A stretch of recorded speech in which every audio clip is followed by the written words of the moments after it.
Hello and welcome to Access Chat. I'm delighted that we're joined by Steve Tyler, who's a regular on Access Chat, leader of Billion Strong, and also Jasmin Ambiong. Now, Jasmin is also, let me get this right, an ambassador for Billion Strong and has been engaged with the Access Chat community when we were doing lots of stuff on social media for more years than I care to remember. But this is the first time we've had you on the show, Jasmin, and you're joining us from the Philippines. So welcome. I appreciate you staying up late tonight. No Antonio today because we've had to change the times around, but you've got Deborah and me. So what more could you want? And Steve. And Jasmin. So welcome to Access Chat. And Jasmin, can you introduce yourself a bit first? Because I hope that if our listeners have listened to a few episodes, they might know who Steve is, but he can introduce himself afterwards. Yeah, thank you, Neil. This is actually kind of like a full circle moment for me because I've had the privilege of working alongside Deborah, and this is a show that I deeply appreciate. That's why, it really means a lot to me. And I'm Jasmin Ambiong. I'm a blind Filipina disability inclusion and accessibility advocate, and I'm currently based in Wellington, New Zealand, and my journey started in the Philippines, and it has taken me across the world through Japan for my Tuscan leadership training and eventually to New Zealand, like my current home at the moment. And I have been for over 7 years. I've worked with global organizations for like accessibility and meaningful inclusion for persons with disabilities. I co-founded Billion Strong, and inclusion isn't just my profession, it's personal. And as a blind woman who has been to job markets, who has into job markets in two different countries, I know firsthand how it feels like when doors are open and when they're not. So I really am excited that I am here with you today. So, Thank you. yeah. And apologies for getting the location wrong. So, Steve, briefly introduce yourself. Steve Tyler. I'm working with Deborah and Jasmin and a whole host of other people on Billion Strong. I also look after, I'm director of Assistive Tech and Transformation at Leonard Cheshire, which is a UK disability organisation. Jasmin didn't say it herself just then, but I should tell you she's not feeling very well, so you have to be gentle with her and bit flu-y symptoms. So she's ploughing on regardless. That's just like Jasmin. Thanks for that, Steve.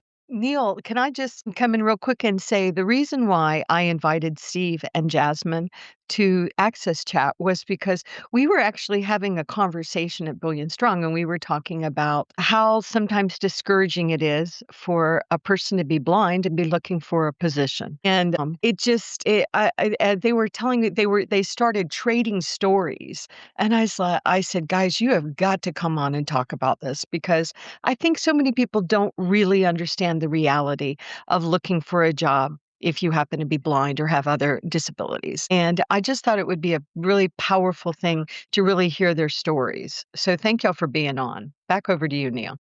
No, thank you. And mindful of a quote from our mutual friend, I'm sure she is a mutual friend, Susan Scott Parker, saying about the assumptions that people make about what jobs people can do. So, and when it comes to blindness, it's basket weaving and piano tuning. And there's a whole lot more that people can do with technology, but people still underestimate the capabilities of the entire disability community. But in particular, they make assumptions about people who have low or no vision. So Steve and Jasmin, I don't know which of you wants to go first. I'm happy to go. Go on, Steve. I think it's a on one level it's a complicated subject. Lots goes on in my experience in your own head and in other people's. So you're absolutely right, Neil. I think you end up in a situation where you realise that. So in my case, I went to a special school. I went to university. I had quite a lot of support at university. They were very understanding. I know I was very, very lucky about that. And I happened to hit on a university that was half interested and wanted to make it all work, more than half interested. But then when you get into the job of work, into the job of trying to obtain work, you realize that it's not a friendly place. And if I just step back for a second from my own experience, we know the numbers. The numbers are appalling in terms of the unemployment rate in the blindness community and more broadly in the disability community. We also know that there's a bit of a mixed message from society around that.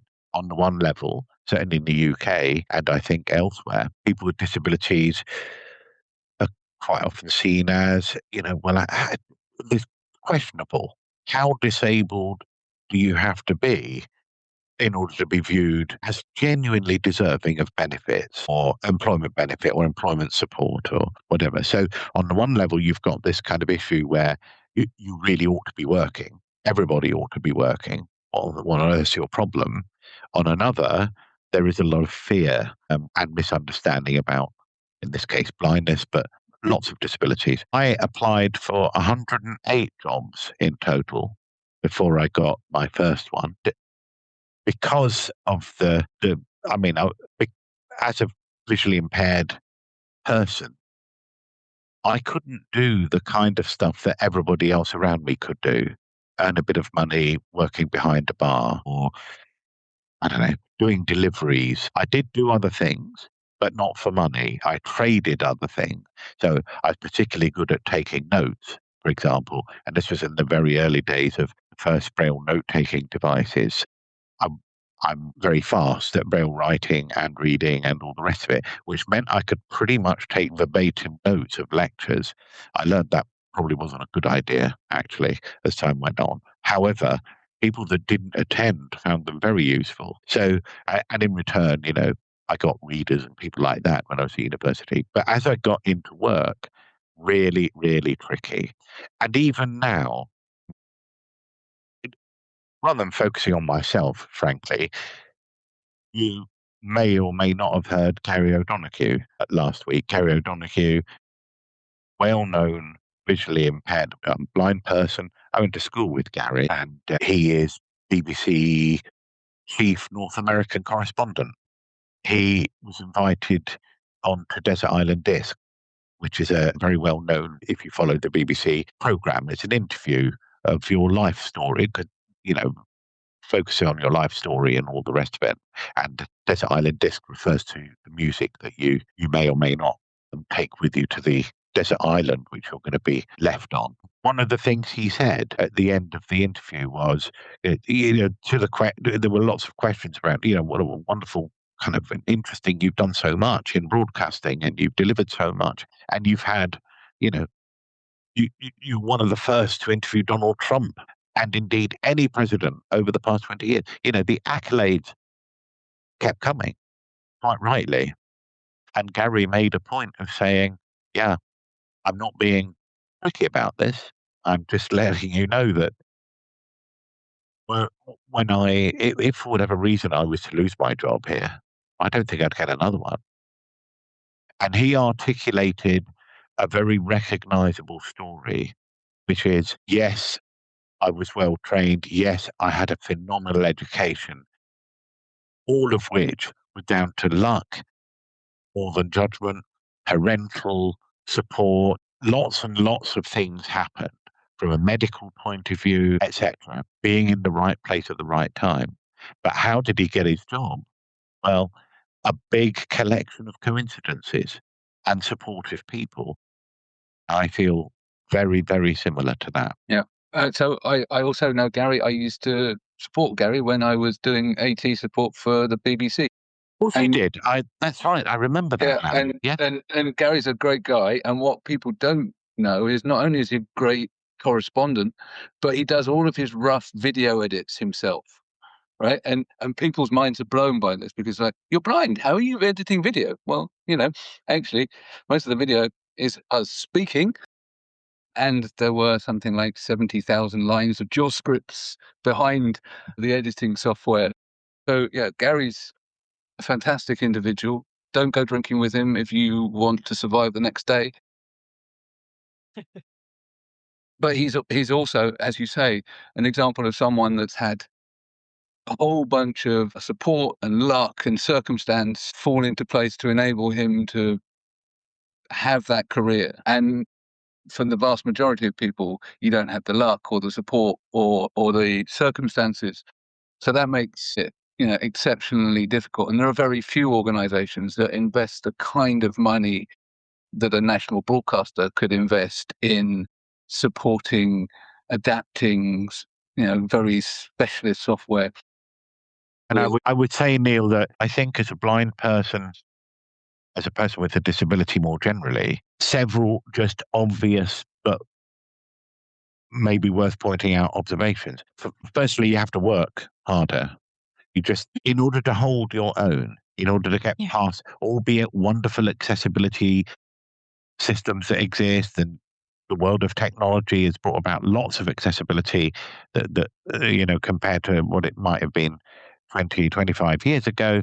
Lots of challenges too, by the way, but there we are. But, you've got to operate in an environment that often was never built to be accessible. And secondly, I think for a lot of us, and I won't speak for Jasmin, she can tell you her own story, but I think for many people, work becomes part of the definition of yourself, because it's a way of contributing. It's a way of feeling that there is validity. And I know that sounds very, I don't know, deep and meaningful and emotive, but I do think that, and I certainly feel it myself, that where I've gone through my fair share of threats to my career and redundancy and all kinds of things like that, and I know everybody feels awful during those situations. But as a blind person, your options are very, very, very limited. And I've often said, if I could see, I could do stuff. I could become a taxi driver. I could go and work behind a till at the local shop. I could do any number of things just to make some money, just to make it work. But if you can't if those options are not there, then you really are, in a tricky place.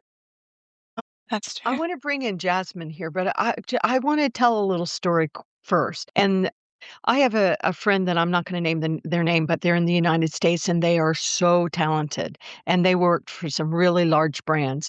This person also, this woman happens to be, she is in a power wheelchair and she has pretty significant disabilities. More importantly, the woman is brilliant, but she was leaving her one very large position that she was in, and she was a chief diversity officer for a large brand. And she sent her resume around and multiple brands immediately contacted her, said, "We're very interested." One actually flew her to California to meet with them. As she came into the interview, using her wheelchair, she uses a wheelchair, they told her the job was filled. This was a very high level position, and they told her the job was filled. And it's what the realities of what happens to people with more severe disabilities in our society, it's really, really chilling. And I think we all don't really understand it. And when we were even talking to Jasmin, as Jasmin has looked for positions, being a very, very talented woman with so much to offer, it just seems like it hurts your heart more and more and more.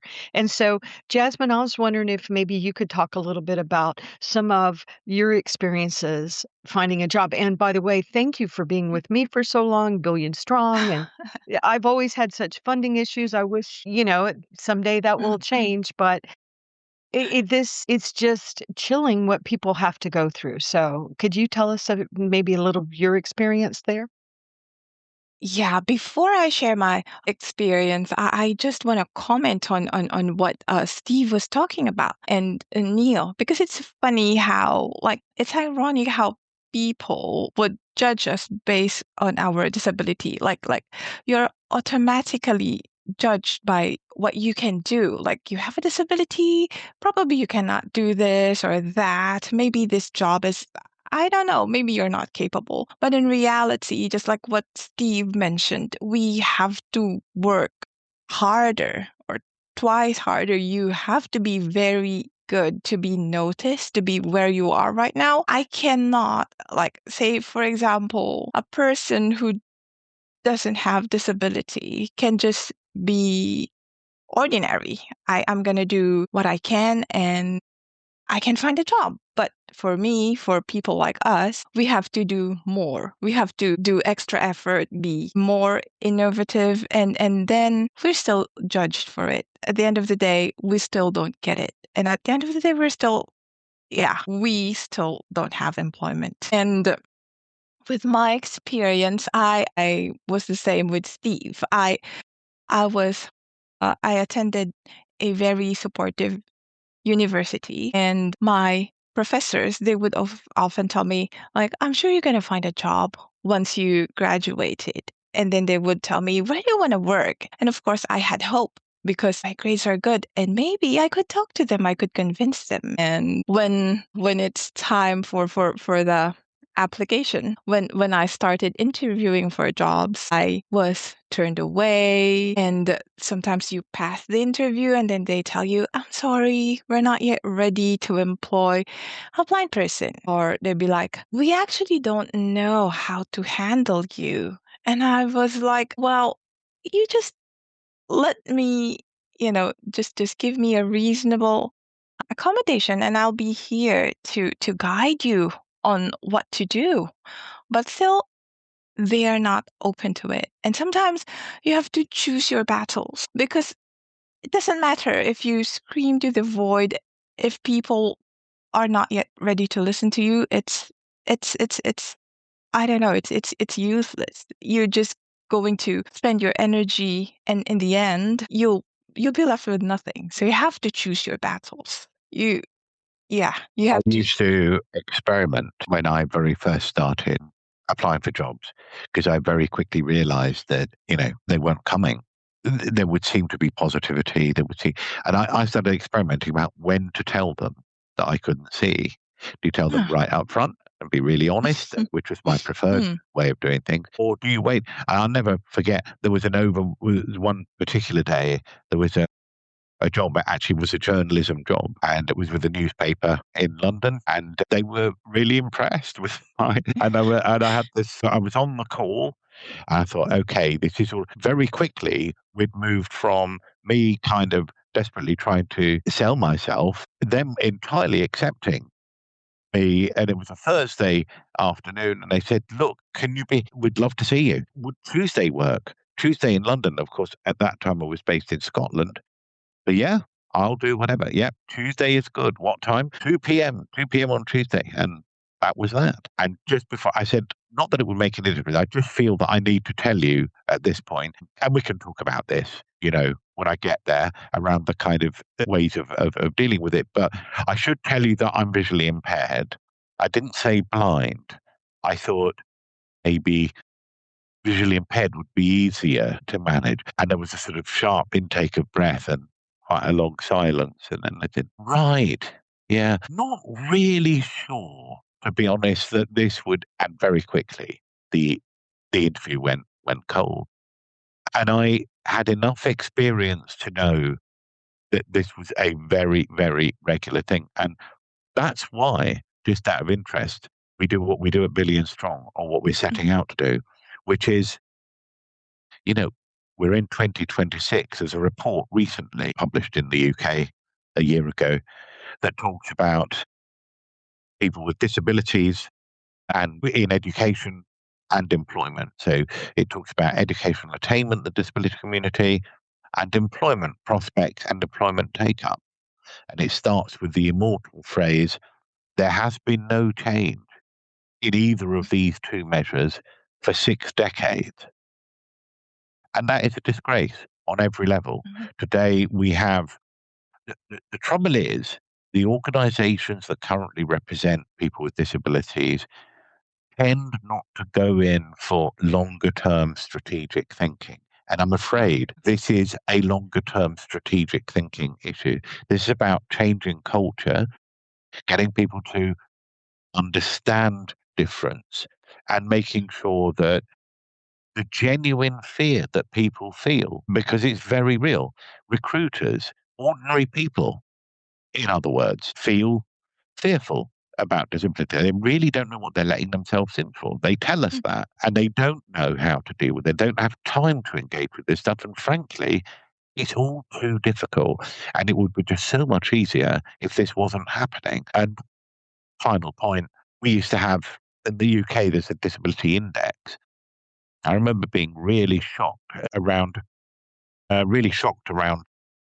that blindness had surpassed, on the fear index, had surpassed cancer as being the most feared condition. Wow. So that's shocking.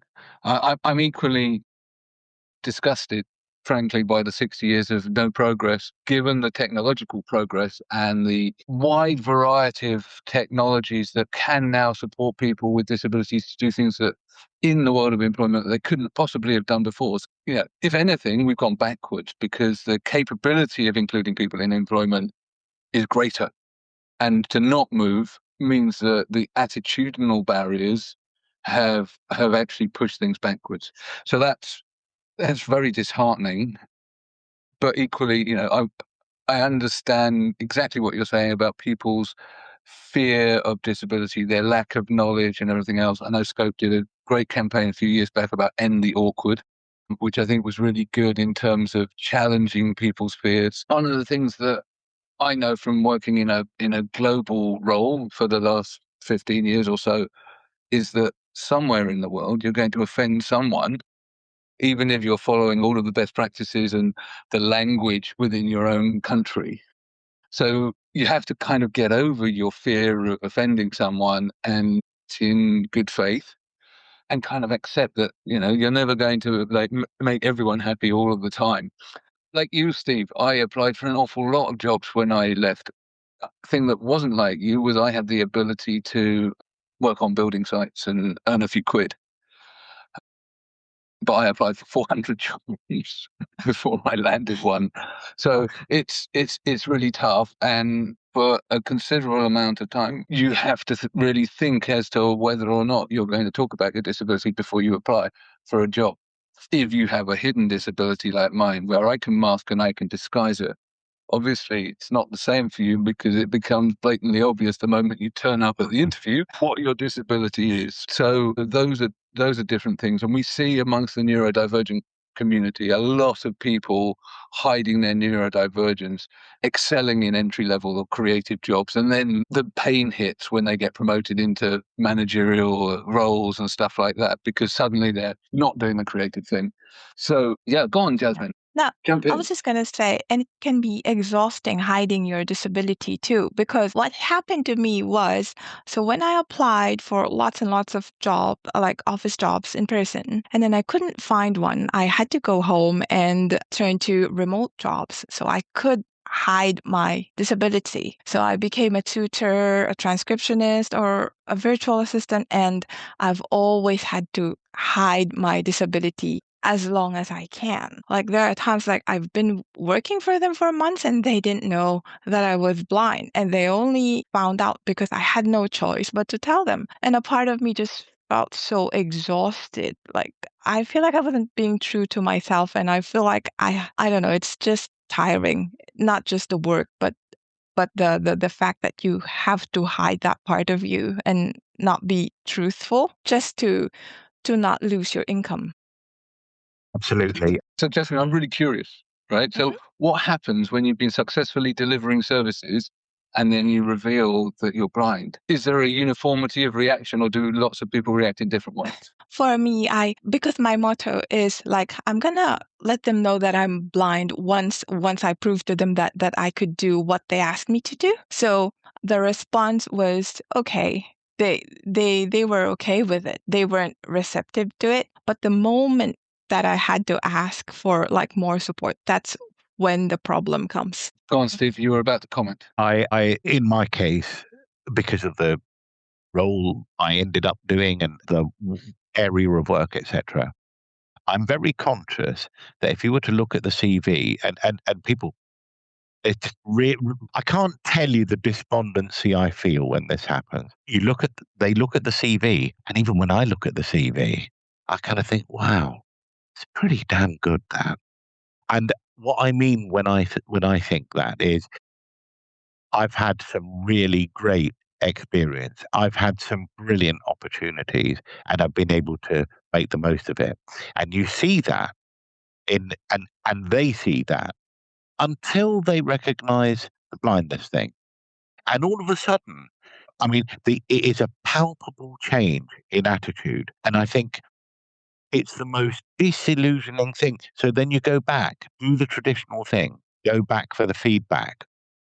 And they say, well, to be honest with you, yeah, there isn't really anything I could say about, how I think, there are other people that were, yeah, perhaps had more experience than you did, and they kind of waffle on about, and there comes a point when you don't want to be paranoid, because it could be. I fully recognize there will be people, many people, with a lot more experience than I have in lots and lots of different ways. But there comes a point when there have been so many occasions when those words are said, but actually, no, there is no negative feedback. It's just luck of the draw. Really sorry. Better luck next time. Right. And you realize that actually next time there won't be better luck. It'll be just the same kind of luck. I want to come in here real quick too, because one thing that you think is like, well, all right, well, the disability that we have a gigantic disability infrastructure all over the world. So why don't we hire ourselves in the disability community? But the reality is we don't. We recently had a very high profile blind organization that once again hired somebody that was not blind and doesn't have any experience, but that is just so common. And if you talk to people with disabilities who desperately want jobs, they don't want to work in the disability field because they know they'll be even more invisible. And so it's really discouraging when I talk to different disability communities, organizations, and I ask them questions. I had one organization was saying, "Oh, these corporations are so mean, Deborah. We give them our cards and we're like, I want you to hire these people. And then when we get back to our office, they won't even return our phone calls." And so I was like, just out of curiosity, how many people have you hired in this disability organization I was talking to? And it was 0. They had 0 people with disabilities working for them.